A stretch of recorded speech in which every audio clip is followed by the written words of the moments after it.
الرحيم نحمده ونصلي ونسلم رسوله الكريم. باب أمور الإيمان. قال النبي صلى الله تعالى عليه وسلم: الإيمان بضع وستون شعبة والحياء شعبة من الإيمان.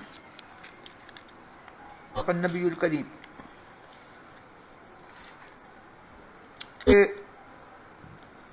باب امور الایمان کی اس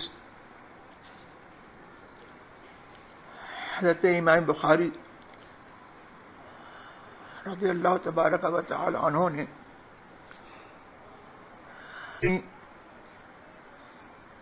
سند سے روایت کی.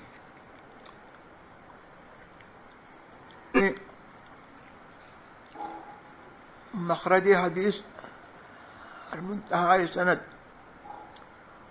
حضور صلی اللہ تبارک و تعالی علیہ وسلم کے بعد حضرت ابو ہریرہ ہیں. ان سے روایت کرتے ہیں ان کے شاگرد اور حدیث سننے والے جلیل القدر تابعی ابو صالح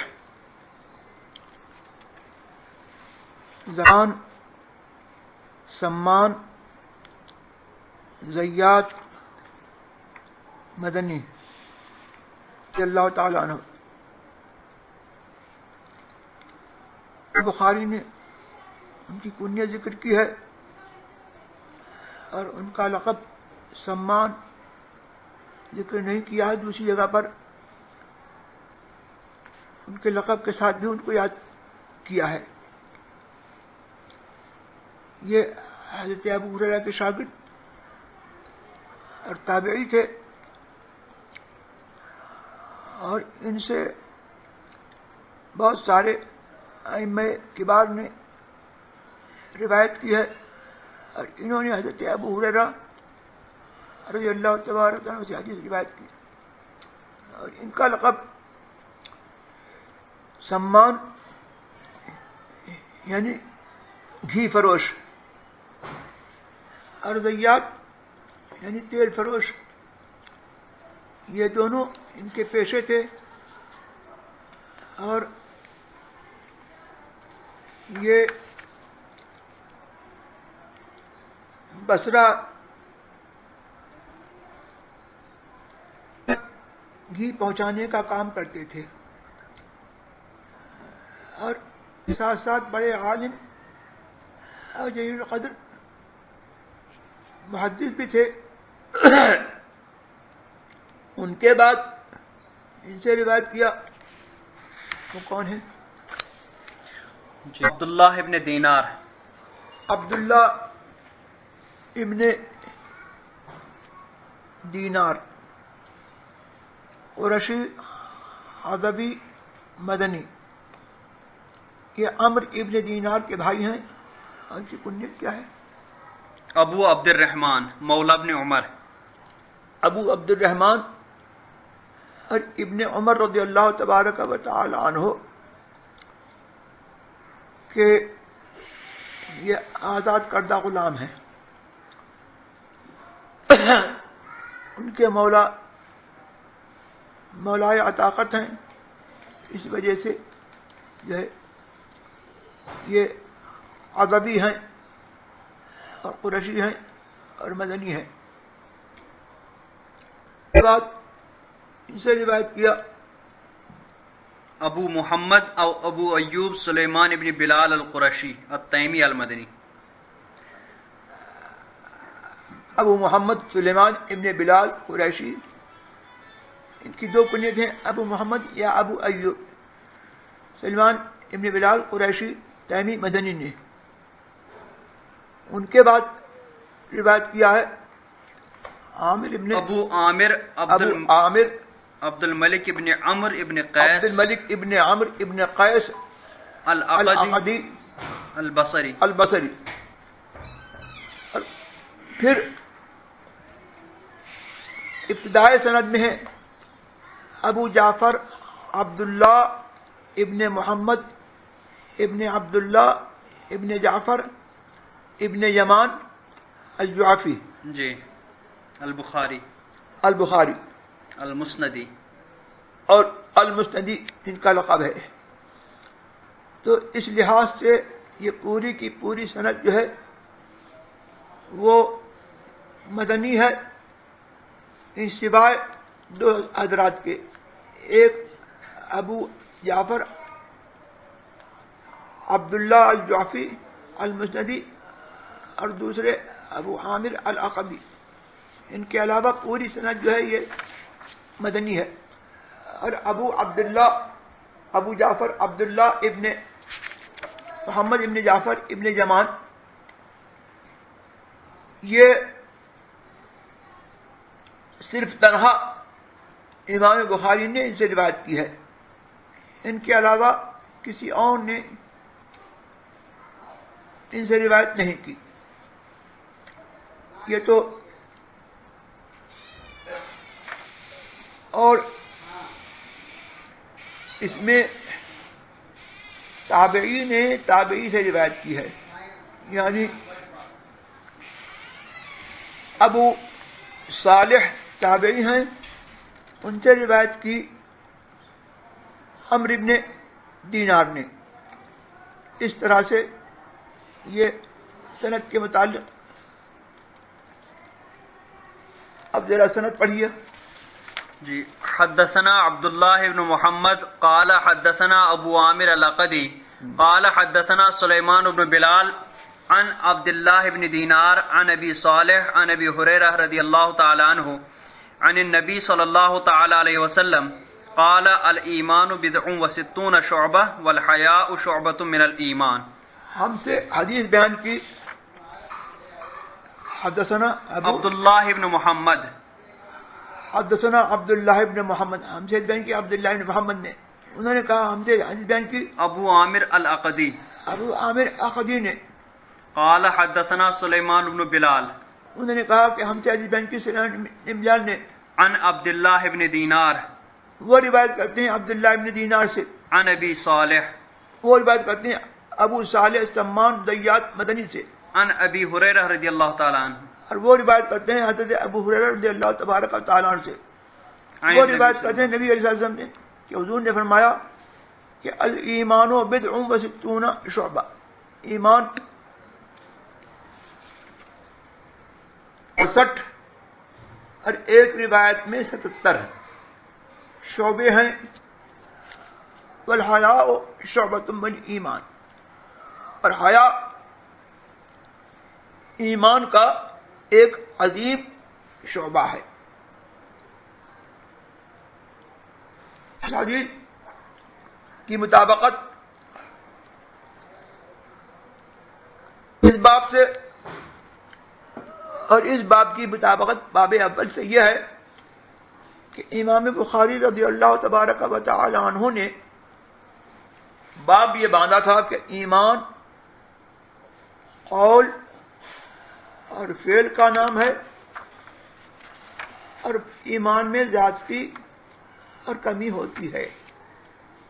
اس کے متعلق ایک باب باندھا، باب امور الایمان، باب ان امور کے بیان میں جو کہ ایمان میں داخل ہیں یا ایمان ان کا تعلق ہے اور ایمان کو ان سے تقویت ہوتی ہے، ان امور کے بیان میں.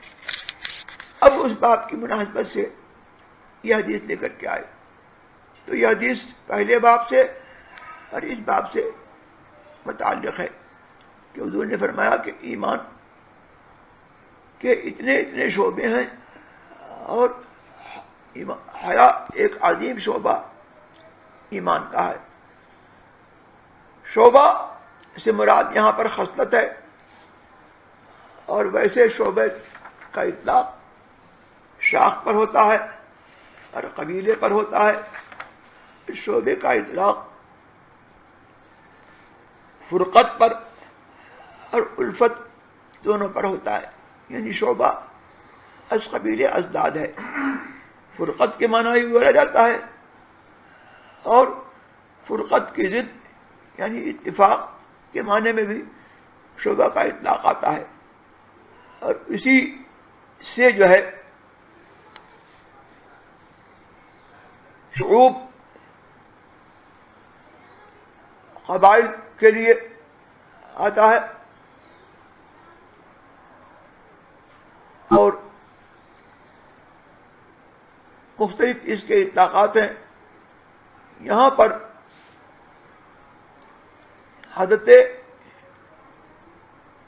امام عینی رضی اللہ تبارک و تعالی عنہ نے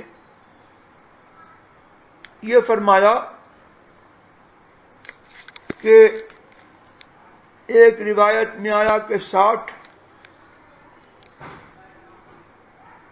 اس کے اوپر بدعن کا لفظ ہے. بدعن کا اطلاق 3 سے لے کر کے 9 تک ہوتا ہے.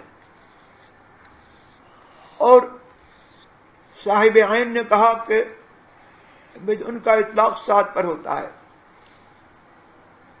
اور 6 پر ہوتا ہے.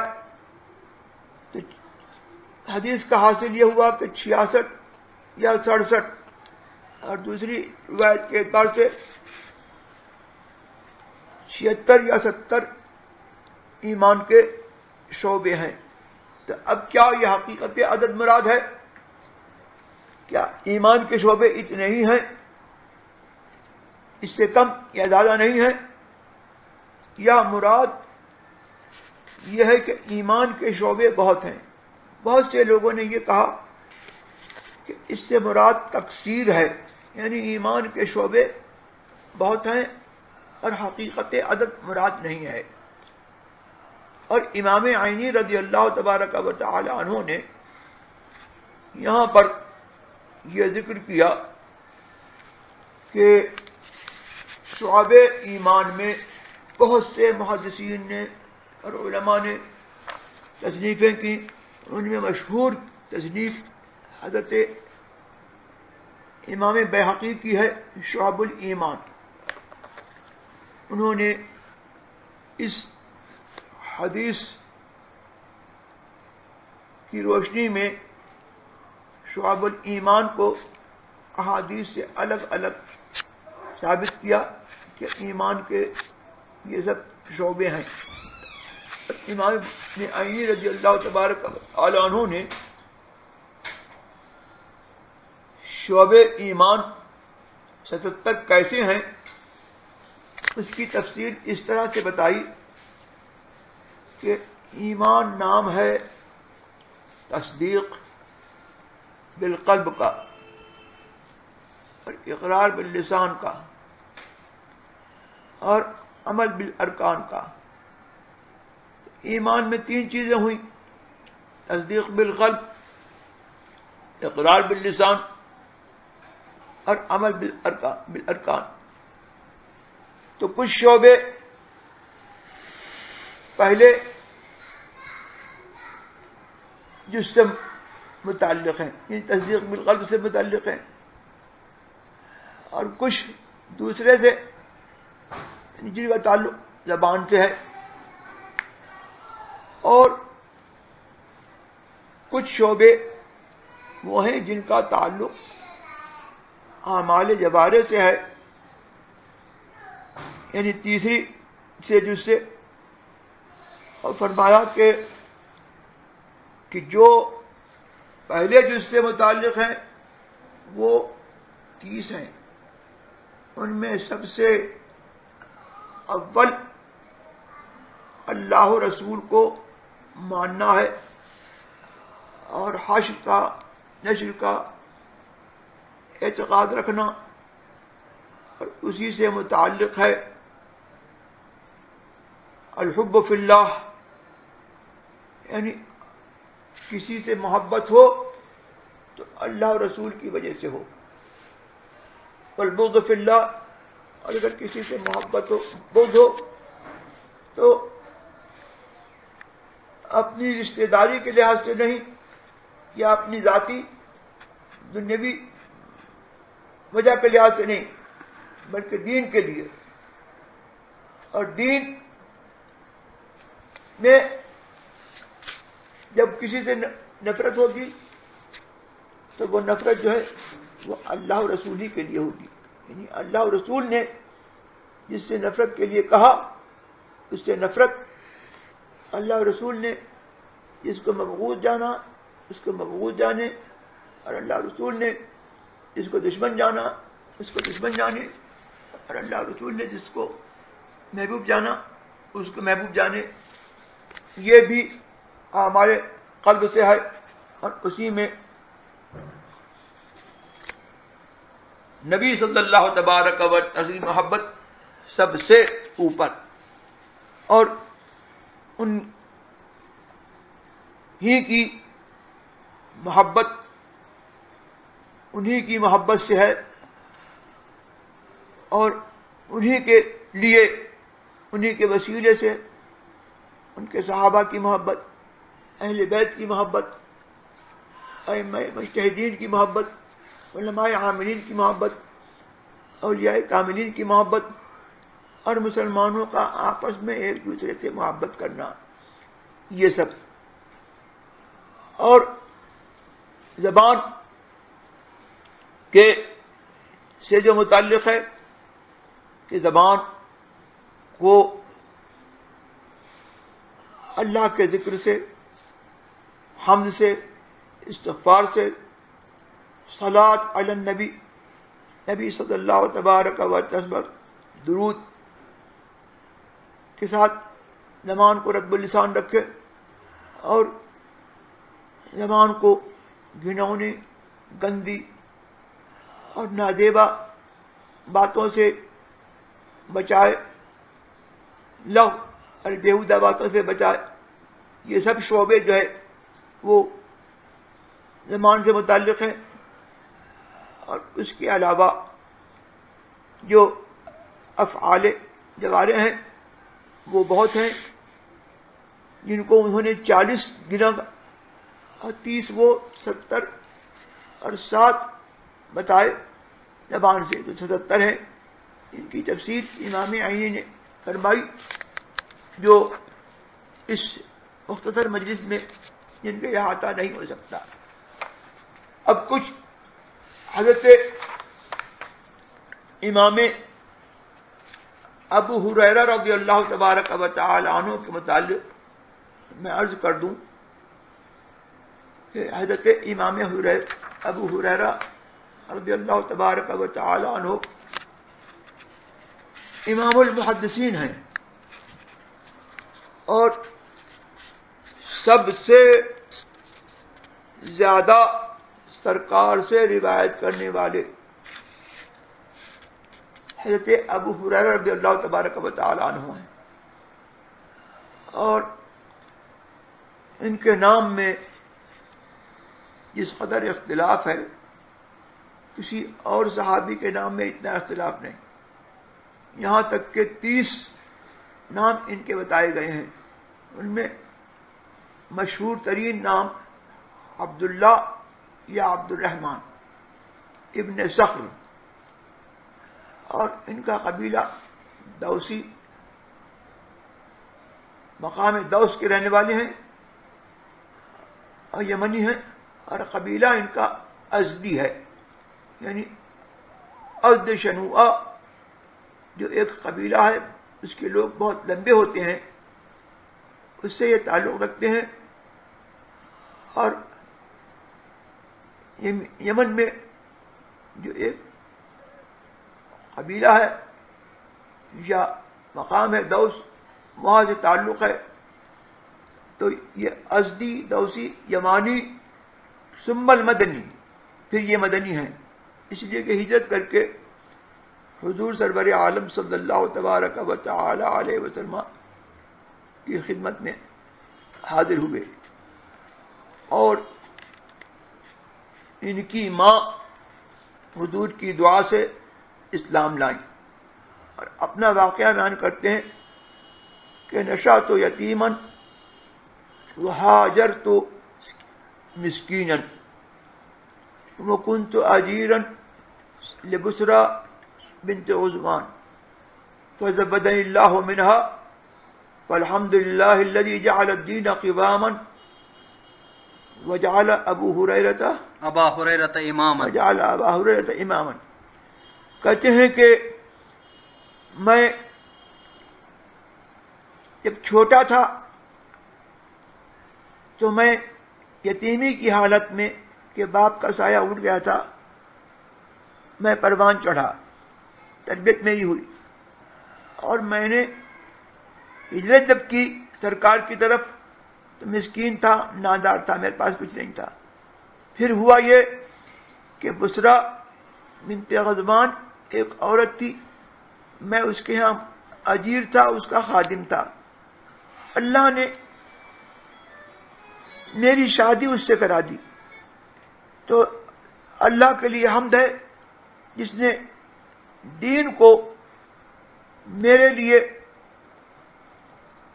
میری زندگی کا دنیا و آخرت کا امام بنایا اور ابو ہریرہ کو امام بنایا. اور یہ ذوالحلیفہ جو جس کو آپ یار علی کہتے ہیں, وہاں پر یہ اترا کرتے تھے, اور وہاں ان کا ایک گھر تھا جو انہوں نے بعد میں جو ہے اپنے موالی پر, اپنے غلاموں پر جن کو انہوں نے آزاد کر دیا تھا, ان پر جو ہے اس کو صدقہ کر دیا.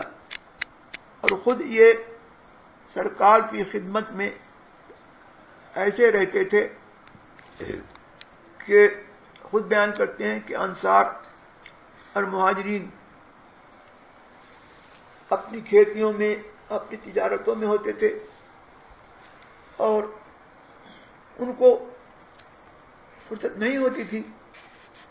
وہ جب فرصت پاتے تھے سرکار کے پاس حاضر ہوتے تھے, اور میں سرکار کے پاس ہر وقت خلوت میں جلوت میں سرکار کی خدمت میں حاضر رہتا, اور میں ملازم خدمت رہتا, صرف اتنے اس پر کہ میرا پیٹ بھر جائے اور مجھے سرکار سے پیٹ بھر روٹی ملتی تھی. حضور کی حدیث میں سنتا تھا, اور صفے پر جو فقراء صحابہ رہتے تھے یہ ان کے سردار تھے, اور سرکار کی خدمت میں حاضر باش, ہمیشہ کے حاضر باش تھے. ان کی روایات 5374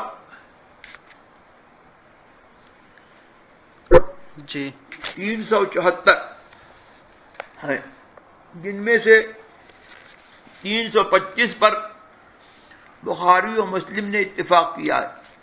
ان 325 روایتیں امام بخاری اور امام مسلم دونوں نے ان کی دی ہیں, اور 93 بخاری میں ہیں, اور 190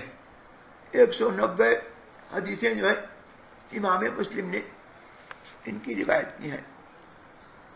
اور حیا کو حضور سرور عالم صلی اللہ تبارک و تعالی علیہ وسلم نے عظیم شعبہ ایمان کا فرمایا, اور بے شک حیا جو ہے وہ بہت نفیس خصلت ہے, اور برائی کو برا جاننا اور فوراً برائی کے خیال سے چہرے کا رنگ متغیر ہو جانا, یہ اچھی طبیعتوں کی فطری بات ہے. تو اسی لیے سرکار نے یہ فرمایا کہ یہ شعبہ ایمان کا عظیم شعبہ ہے, اس لیے کہ ایمان جس کے دل میں رچتا ہے کہ ہمارا دل کا خطرہ اور ہمارے دل کا خیال اور ہمارے دل کا ادنا میلان بھی جو ہے اس بات کی طرف نہ ہو جس سے اللہ رسول نے منع فرمایا. اور وہ تو بالکل بے حیا ہو جا اور جو چاہے کر.